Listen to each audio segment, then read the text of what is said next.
Hello there, ladies and gentlemen. Welcome to a Disney Lorcana Meta Report. We're looking at the top 8 decks from Thea Beasty's $2,000 tournament on Pixelborn. And starting off, we've got Joe Curley. Oh my goodness, that's me. That's right, I'm Joe Curley. I finished in the top 8, $150. We'll take it. This is my Emerald Steel list I took. A little bit different to the ones I've been posting. This tournament was fascinating because the Swiss rounds on Saturday were the best of 2 format, where you play 2 games, you get 1 point for a 1-1, 3 points for a 2-0, and 0 points for a loss. And therefore, you're massively rewarded for being able to win when going second. So I felt it very important, therefore, to adjust my deck as a result. I put in a lower curve with Captain Hook and Mr. Smee finding their way into the deck in order to have a more serious way of winning 2-0. Felt very necessary. You could actually argue if your deck is better at winning when going second, the deck is just better overall as well. I think that's a very fair argument. Certainly interesting. There are a few Emerald Steel decks. I'm going to be posting a full guide on Emerald Steel in the coming days. The videos are going to be kind of coming back in full force after lots of days of streaming. It's the best deck in the format. It's the best deck in the game. The Pixelborn stats support that thesis. Best deck in the game. It didn't win the tournament, but it's an absolutely amazing deck. Another Steel Emerald deck, this one by Jacob. This one is pretty similar. There's a couple Tianas in there. There's a Lucifer, a couple Tinkerbells, one Flynn. Very, very similar looking list. This one also got the top 8. Now, there is one other deck which got into the top 16 and top 8 for Emerald Steel, and it is Brindlebor's version of the deck. They came third, and this is a very interesting take on the list where they've actually cut the 6 cost cards. No Robin Hood 6-drop, no Tinkerbell in this one. And I think it's a concept I'm very interested in experimenting with myself. When you have this lower curve of Captain Hook and Mr. Smee, worth noting as well that there was no Captain Hook in Jacobs, but there was a 1-drop Robin Hood and the Robin Hood Shift. I think definitely playing 8 1-drops is making more sense than just the 4 Merfolk. Of course, Merfolk you want when you're going first, but having a better play when you're going second is nice to have. What's interesting about this deck without the 6-drops, as powerful as Tinkerbell in particular is, and therefore if you're getting to Tinkerbell Inc., why not also play that Robin Hood the quests for 4? When you've got a lower curve, sometimes you don't want to go to 6 Inc, right? Going to 6 Inc means that you have 1 less card in hand, and I think Jacob's idea to not do that is definitely one I'm interested in experimenting with. This deck has great matchups across the meta. In my opinion, it's very, very heavily favored into pretty much every deck, but the meta's starting to adapt to it, so it's turning into not quite being the case, right? I mean, Ruby Amethyst is the deck which knocked me out. Queen's Castle in particular is a menace for these decks to deal with. You've also got Minnie Mouse, which can be a little bit difficult to deal with. If that deck is running the 2-cost Pinocchio, it techs for your Ursula. Teeth and Ambitions can be teched in. So the Ruby Amethyst matchup usually is pretty damn good for Emerald Steel, but if Ruby Amethyst techs for the matchup, it can suddenly feel quite unfavored. Then you've got Amber Steel Songs, which in my opinion is about a 75-25% matchup in favor of Emerald Steel, but only if the Emerald Steel player is playing Baboom, and you can see that Brindlebor here is not playing any copies of Baboom, which probably turns that into about a 40-60 matchup in favor of Amber Steel Songs. So if you're looking to beat Amber Steel as Emerald Steel, you want to be playing at least 2 Babooms. I would probably be playing more moving forwards because I expect Amber Steel to become more popular. Now, the other deck which didn't actually make the top 8, which I think is one of the best decks in the game, is the Sapphire Steel deck. And Sapphire Steel has a very good matchup into Emerald Steel. So you kind of got these top 3 decks in the meta at the moment, in my opinion, with Amber Steel, Sapphire Steel, Emerald Steel. Steel's quite good, as it turns out. But yeah, this was the Emerald list. Daisy Duck in there, which has some very interesting synergy with Mother Knows Best. You can Mother Knows Best back a card to your opponent's hand, and the same turn discard with Daisy Duck. This was a list I like the look of. Looking at this version of the deck, I'm not a big fan of the Tiana. The Flynn is a one-off I can kind of see, but it's going to be a brick in hand. 3 Prince Johns, you always want to play 4 of this card. It's too important in too many matchups. But the rest of the deck I can honestly get behind quite a bit. The Tinkerbell, when you could play Morph, kind of weird. I would say that this one is very, very similar to mine. I don't really like the differences, whereas I think I like quite a lot of the differences that Brindleborn made here. In particular, dropping the deck down to capping out at 5 ink, I think is a very interesting idea. Obviously, Tinkerbell going to be a very high impact card. A lot of the time, it feels a little bit outrageous to cut her, but the logic is that you kind of want to cap out at 5 ink a lot of the times when your deck is lower to the floor. Like I had a game in the tournament where I top decked my Tinkerbell when I was at 5 ink. That felt horrible. So Emerald Steel, best deck in the game in my opinion. The Pixelborn stats reflect that, but as the meta adapts to it, it's not like an S tier deck or anything by that. Top 3 decks in my opinion: Ruby Sapphire, Sapphire Steel, not Ruby Sapphire, Sapphire Steel, Emerald Steel, and Amber Steel. They're the top 3. All right, let's look at the other decks in the top cut. We've got a Ruby Amethyst deck by Kalbuki. Now, this one, Queen's Castle, important to note. No Minnie Mouse, which I think is a mistake. I think that these decks are probably leaning more towards the Queen's Castle and the Minnie Mouse and being a little bit more aggressive. Maui's Fishhook has kind of seemingly been on the way out a bit. Teeth and Ambitions is definitely a card which is very good against the Emerald Steel decks in particular, as is the Queen's Castle. No Pinocchio in this one. There's another Ruby Amethyst deck, the deck I lost to, which I prefer the look of to this one. I mean, you can see this has kind of still got the Maleficent and the Fishhook, whereas this other Ruby Amethyst deck, which we'll take a look at now, has not got Teeth and Ambitions. It has not got the Maleficent, it's not got the Fishhook, but it has got a Tremaine, it has got one Gym, it's got 4 Minnie Mouses. This is by Devin Bayer. This is the player that I lost to in a pretty close series. I also played Ruby Amethyst in my top 16 game, and they had Pinocchio in there, which made things a little bit awkward for me. But this Minnie Mouse and Queen's Castle is just such an aggressive opening when this deck is going first. And when this deck is going second, you've got a lot of staying power with your Tremaine, with your Maui, with your Be Prepared. I think it's a really, really good deck still. I was actually pretty impressed by Ruby Amethyst this weekend. It's a deck I'm usually pretty low on, but I think Ruby Amethyst is somehow just holding in there, and it's just got the tools to adapt to the meta as it sees fit. We've got a blue-red, a Sapphire, and Ruby deck in the mixer. Completely unsurprised to see 4 copies of Queen of Hearts in this one. We also see a couple copies of Lucky Dime, 2 Tremaines, 2 Medusas.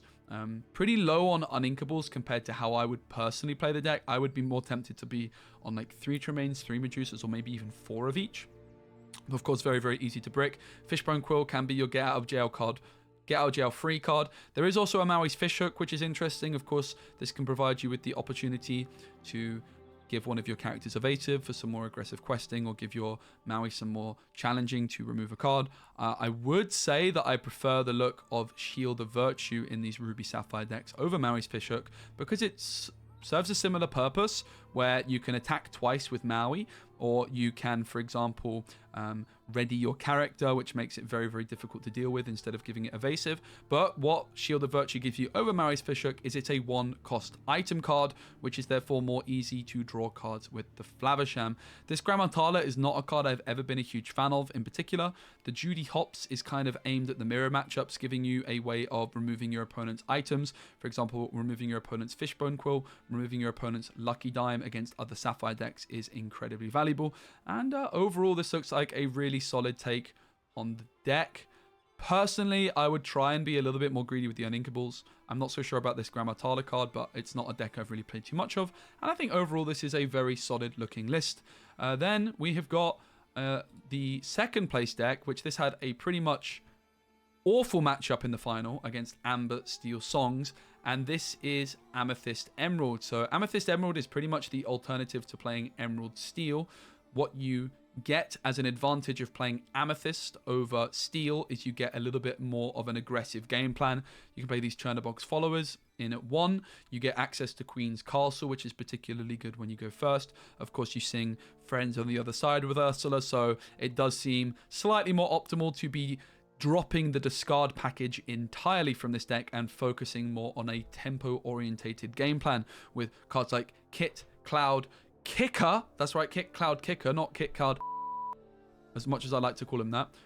You've got Mother Knows Best as well, which can of course be bouncing back cards to your opponent's hand. But important to note, in a Amethyst deck, the Mother Knows Best can also be bouncing back your own cards, like the Merlin Goat for extra lore, or your Merlin Rabbit for extra card draw. So Mother Knows Best, a big utility play in this one, and it makes the card feel a lot less clunky than it can often feel in Steel, and Amethyst. Of course, what you also get is a Madam Mim Fox, which is a great control tool, a good card when going second. But what, of course, you miss out on by not playing Steel is you miss out on the power of control type cards such as Let the Storm Rage On, Strength of a Raging Fire, and I think honestly in particular Baboom, because this Baboom plus the Ursula is what turns your slightly dodgy matchup into Amber Steel Songs into an incredibly favored matchup. And this was ultimately the matchup which the green bounce deck became unstuck against, because it got completely and utterly destroyed